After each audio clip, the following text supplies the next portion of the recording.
সালমান খানের হাত ধরে বলিউডে উঠে আসেন পাঞ্জাবের মেয়ে শেহনাজ গিল। পর্দার পাশাপাশি বলিউডে বড় বড় অনুষ্ঠানের সঞ্চালনায় বেশ জনপ্রিয় হয়ে উঠেছেন তিনি। বলা যায় এখন ইন্ডাস্ট্রির অন্যতম চর্চিত অভিনেত্রী তিনি। সংবাদের শিরোনামও হন কখনো। সামাজিক মাধ্যমে শেহনাজের রয়েছে বহু সংখ্যক অনুসারী। তাদেরকে চমকে দিতে বিভিন্ন অবতারে নিজেকে ধরা দিয়েছেন শেহনাজ। কিন্তু পোশাকের কারণে ব্যাপক সমালোচনার মুখে তিনি। সস্তার উর্ফি বলেও কটাক্ষ করা হয়েছে তাকে। বিস্তারিত ডেস্ক রিপোর্টে।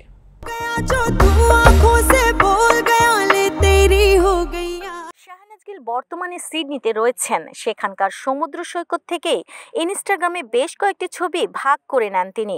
ছবিতে শাহনাজকে দেখা যায় সুইমস্যুটের সঙ্গে শর্টস পরেছেন তিনি, কিন্তু নেটিজেনদের নজরে পড়েছেন চেইন খোলা রয়েছে অভিনেত্রীর শর্টসের। ছবি ভাইরাল হতেই কটাক্ষের মুখে শেহনাজ।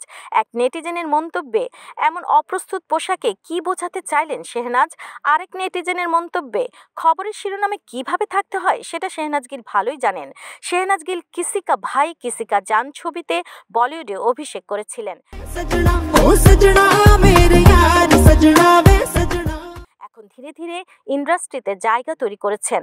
তার নতুন গান সচ সমন্দর ইতিমধ্যে জনপ্রিয় হয়ে উঠেছে। এছাড়াও শেহনাজ গিল সম্প্রতি রাজকুমার রাওয়ের ছবির ভিকি বিদ্যা কাহওয়ালা ভিডিও নামের আইটেম গানে অভিনয় করেছেন।